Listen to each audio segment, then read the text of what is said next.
تو صوفیہ فرماتے ہیں 100 باتوں کی یہ بات، دنیا میں ایسے رہو جس طرح کشتی پانی میں رہتی ہے۔ کشتی پانی میں رہتی ہے لیکن پانی کو اپنے اندر نہیں آنے دیتی۔ کشتی پانی میں رہے تو تیرتی رہے گی، پانی اندر آ گیا تو ڈوب جائے گی۔ تم دنیا میں رہو خیر ہے، دنیا تمہارے اندر نہیں آنی چاہیے، اور اگر دنیا تمہارے اندر آ گئی تمہارے پلے کچھ بھی نہیں بچے گا۔ من نظر الی الدنیا نظر الحب اخرج اللہ تعالی من قلبہ نور الیقین والزہد۔ حضرت امام ابو نعیم الاصفہانی حلیہ میں لکھتے ہیں کہ جس نے دنیا کو محبت کی نظر سے دیکھا، اللہ اس کے دل سے زہد اور تقوی کے نور کو کھینچ لیتا ہے، اس کا دل اجڑ جاتا ہے اگر اس کا مطمع نظر دنیا بن گیا۔ اللہ اکبر۔ حضرت حارثہ رضی اللہ تعالیٰ عنہ جب حضور کی خدمت میں حاضر ہوئے تو آقا کریم نے ان کو کہا کیف اصبحت یا حارثہ، حارثہ بتاؤ تم نے صبح کیسے گزاری؟ تو انہوں نے کہا کہ میں نے حالت ایمان میں صبح کی ہے۔ تو کہا ہر دعوے کی کوئی دلیل ہوتی ہے، تیرے اس دعوے کی دلیل کیا ہے؟ تو عرض کی یا رسول اللہ، میں نے صبح اس حالت میں کی ہے کہ سونا اور مٹی میری نظر میں برابر تھے، چاندی اور سنگریزے میری نگاہوں میں برابر تھے، دن میں نے روزے میں بسر کیا، شب عبادت میں بسر کی، اور اس کا نتیجہ مجھے یہ ملا کہ سونا اور مٹی میری نظر میں برابر ہو گئے، اور اب میری کیفیت باطن یہ ہے کہ میں اللہ کے عرش کو یوں دیکھ رہا ہوں جس طرح دن چڑھا ہوا ہے، اور جنت میں جنتیوں کو دیکھ رہا ہوں، اور جہنم میں جہنمیوں کو لڑتے ہوئے دیکھ رہا ہوں۔ تو اللہ کے محبوب علیہ الصلوۃ والسلام نے فرمایا اس کیفیت کی حفاظت کرو۔ رومی کہتے ہیں کہ پیٹ بھر جاتا ہے آنکھ نہیں بھرتی، تو اس لیے آنکھ کیسے بھرے گی؟ یہ قناعت سے بھرے گی، اور جب انسان اللہ کی تقسیم پہ راضی ہو جاتا ہے تو پھر اس کی زندگی سوکھی ہو جاتی ہے۔ آج ہر بندہ ٹینشن میں مبتلا ہے، جو جس حالت میں ہے مطمئن نہیں ہے۔ آؤ تمہیں حضور کا ایک فرمان سنا، سیدنا علی المرتضیٰ رضی اللہ تعالی عنہ کی مرویات سے ہے۔ میرے آقا نے فرمایا جو اللہ کے دیے گئے تھوڑے رزق پہ راضی ہو گیا، اللہ قیامت کے دن اس کے تھوڑے عملوں پہ راضی ہو جائے گا۔ بندے تجھے تو ضرورت تھی، بچوں کی فیس بھی چاہیے تھی، 2-3 وقت کا کھانا بھی چاہیے تھا، تجھے بچوں کی بیماری کے لیے دوا بھی چاہیے تھی، تجھے سردی اور گرمی کے لیے لباس بھی چاہیے تھا، تجھے سر چھپانے کے لیے چھت بھی چاہیے تھی، لیکن تو راضی ہو گیا مجھے مالک جس حال میں رکھے میں واہ خوش ہوں۔ تو کہا جو اللہ کے دیے پر راضی ہو گیا، اس کو ضرورت تھی پھر بھی راضی ہو گیا، تو مجھے تو تمہارے عملوں کی لوڑ بھی نہیں ہے۔ تو جو اللہ کے دیے گئے تھوڑے رزق پہ راضی ہو گیا، قیامت کے دن اللہ اس کے تھوڑے عملوں پہ راضی ہوگا۔ واصف علی واصف مرحوم نے ایک بڑی خوبصورت بات کہی تھی، اس نے کہا تھا کہ خوشی اور غم کیا ہے؟ تو غم کی تعریف اس نے کرتے ہوئے کہا اپنی مرضی اور اللہ کی مرضی میں فرق کا نام غم ہے، اپنی مرضی اور اللہ کی مرضی میں فرق کا نام غم ہے۔ ہوگا وہی جو رب چاہے گا، لیکن بندہ جو کچھ اور چاہ رہا ہے تو پھر بے چینی اور اضطراب پیدا ہو جائے، غم بن جائے گا۔ لیکن اگر اپنی چاہت مالک کی چاہت میں گم کر دے تو پھر جس حالت میں بھی وہ رکھے بندہ خوش ہوگا، تو پریشانی ہی ختم ہو گئی۔ تو اللہ کی رضا پہ راضی رہنا یہ وہ دولت ہے جس سے اہل اللہ کو طمانینت نصیب ہوتی ہے۔ کھرب پتی لوگ دولت کے انبار رکھنے کے باوجود بھی قرار کی دولت سے مالا مال نہیں ہوتے، نیند کی گولیاں کھا کے انہیں نیند آتی ہے، اور یہ فقیر جن کے پاس کچھ بھی نہیں ہوتا چین کی نیند سوتے ہیں، ان کو قرار کیسے آ جاتا ہے؟ یہ رب کی رضا پہ راضی۔ جہانگیر دریائے راوی کے کنارے سیر کرتا ہوا گیا تو ایک ریت کے اوپر فقیر لیٹا ہوا تھا، تو فقیر کے قریب سے گزرا، اس میں جنبش ہی نہیں ہوئی، تو بادشاہ کے دل میں آیا کہ شاید اس نے مجھے پہچانا نہیں کہ میں کون ہوں، تو رک گیا اور فقیر کو کہنے لگا کہ کیسی زندگی گزر رہی ہے؟ تو فقیر نے بڑی بے نیازی سے دیکھا اور کہا کچھ تو تیرے جیسی گزر رہی ہے اور کچھ تیرے سے بہتر بھی گزر رہی ہے۔ اس نے کہا شاید تو نے مجھے پہچانا نہیں۔ کہا بادشاہ وقت تو پہچانتا ہوں آپ کو۔ تو کہا پھر یہ کیا بات کہہ دی؟ میرے جیسی زندگی کا تصور ہی نہیں نہیں ہو سکتا، یہ جائے کہ میرے سے بہتر تمہیں شاہی دربار کے جمال کا کیا پتا، کس طرح وہاں حسن اور جمال اور خوبصورتیاں اور آسائشیں اور آسودگیاں ہوتی ہیں۔ کہا بادشاہ تو پھولوں کے بستر پہ سوتا ہے اور میں اس ریت پہ سوتا ہوں، جب آنکھ لگ جاتی ہے تو تجھے خبر نہیں ہوتی کہ میں کہاں لیٹا ہوں، خبر مجھے بھی نہیں ہوتی، اس وقت تیری اور میری زندگی ایک جیسی گزر رہی ہوتی، اور جب سحری کے لمحے ہوتے ہیں تو سو رہا ہوتا ہے، میں اٹھ کے مصلی بچھا لیتا ہوں، وہ زندگی تیری زندگی سے بہتر گزر رہی ہے۔ تو انسان پھر جب اس کی رضا کے سانچے میں ڈھل جاتا ہے تو پھر اس کو یہ دولت نصیب ہوتی ہے۔ مومن کے لیے موت تحفہ ہے، عام لوگوں کے لیے تو موت ایک بھیانک منظر ہے، لیکن تحفۃ المومن الموت، مومن کے لیے موت بھی تحفہ ہے۔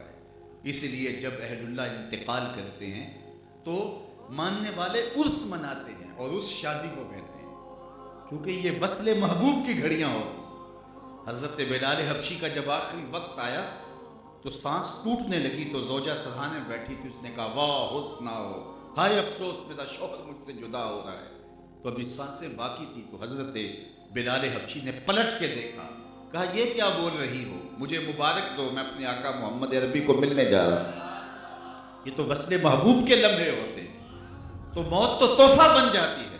اقبال نے کہا تھا نا، نشان مرد مومن باتو گوئم چوں مرگ آئے تبسم بر لب اوست، تجھے اللہ کے بندے کی نشانی بتاؤں، جب موت آتی ہے لبوں پہ کامیابی کی مسکراہٹ ہوتی ہے۔ حضرت خلیل اللہ کے پاس حضرت جبرائیل حاضر خدمت ہوئے، پوچھا کدھر آئے ہو، کہا قبض روح کے لیے آئے ہو۔ تو خلیل عربی میں گہرے یار کو کہتے ہیں، گوڑے دوست کو۔ تو کہا تجھے رب نے بھیجا ہے قبض روح کے لیے، تو میرے مالک سے جا کے کہہ کہ رب مجھے اپنا خلیل بھی قرار دیتا ہے اور تجھے میری روح کے قبض کرنے کے لیے بھیج دیا۔ کبھی کسی یار نے بھی یار کی موت چاہیے؟ کبھی آج تک ہوا ہے کوئی یار اپنے یار کی موت چاہے؟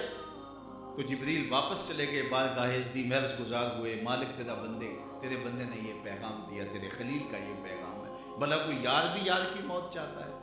کہا پھر جا اور میرے خلیل کو میرا سلام دے، اور جا کے کہے کبھی ایسا بھی ہوا ہے یار نے یار کو بلایا ہو، یار ملنے بھی نہ آئے؟ تو روح بے چین ہوگی، کہا جلدی کر میری روح قبض کر۔ تو موت پھر بھیانک نہیں ہوتی، تحفۃ المومن بن جاتی ہے۔ ربی بن حراش ایک بہت بڑے بزرگ ہوئے، جلیل القدر تابعی گزرے، ساری زندگی نہیں ہنسے، فرماتے تھے کیا خبر میرا انجام کیا ہوگا، اور جب تک یہ یقین نہ ہو دھڑکا لگا رہے یہ مومن کی زندگی۔ حضرت ابی ملیکہ تابعی کہتے ہیں میں 30 اصحاب رسول سے ملا ہوں، بخاری کتاب الایمان اٹھائیے، 30 اصحاب رسول سے میری ملاقات ہوئی ہے، اور کہتے ہیں ہر ایک ایمان کے بارے میں ڈاٹا فکر مند تھا کہ میرا خاتمہ ٹھیک ہو جائے۔ رنگا رنگ سہیلیاں پرن کڑے، پر پریا اس دا جانیے جس دا توڑ چڑھے۔ کتنے لوگ ہیں کہ کس مقام پہ پہنچے ہوئے آخر عمر گمراہ ہو جاتے ہیں۔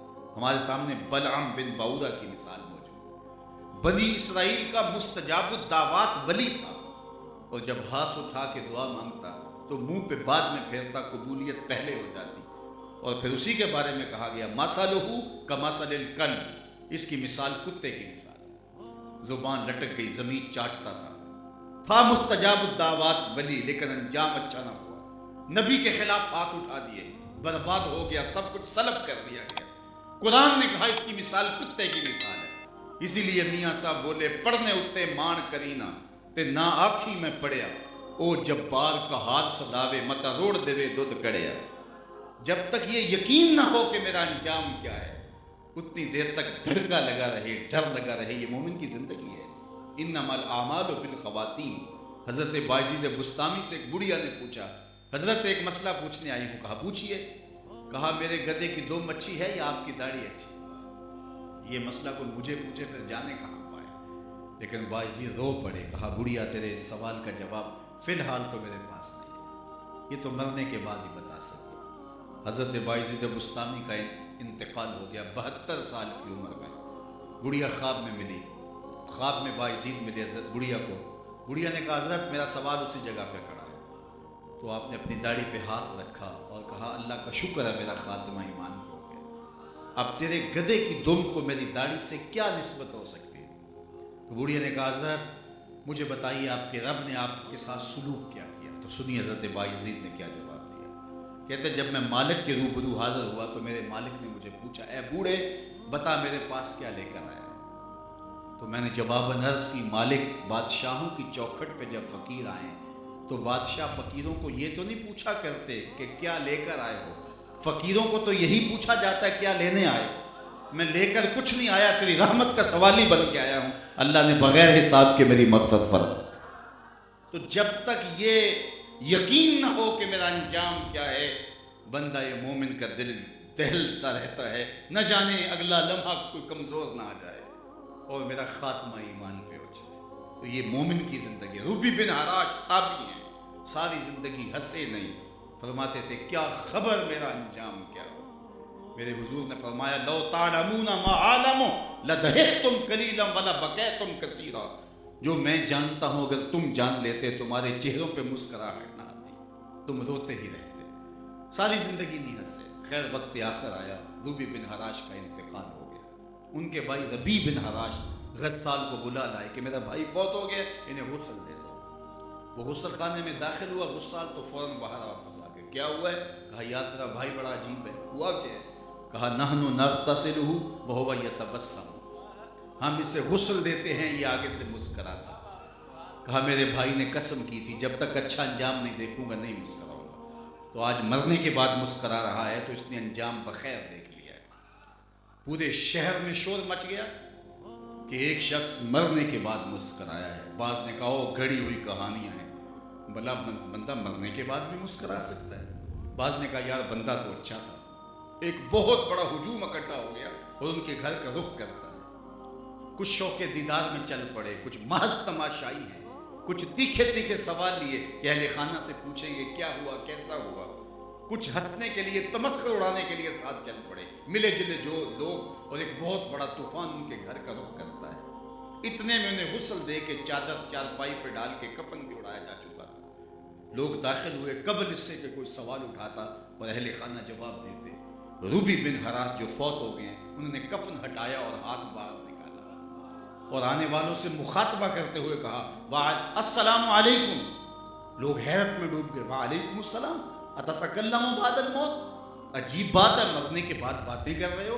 قال نعم اتکلم بعد الموت، کہا ہاں میں مرنے کے بعد باتیں کر رہا ہوں۔ عرش فرش پہ بانگا ملیاں تے مکے پہ گیا شور، بلے شاہ اسا مرنا نہ ہی تے گور پیا کوئی ہو، فالا نحیینہ حیاتا طیبہ۔ اور اقبال بولا فطرت ہستی شہید آرزو رہتی نہ ہو، خوب در پہ کر کی اس کو جستجو رہتی نہ ہو، موت کو سمجھا ہے غافل اختتام زندگی، یہ ہے شام زندگی صبح دوام زندگی۔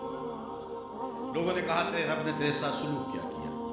امام ابو نعیم الاصفہانی حلیہ میں لکھا، الغوث الانف کے اندر امام سہیلی نے لکھا، امام جلال الدین سیوطی علیہ رحمہ نے کفایت الطالب الحبیب فی خصائص الحبیب میں لکھا، اور قاضی ایاز نے الشفاء میں لکھا۔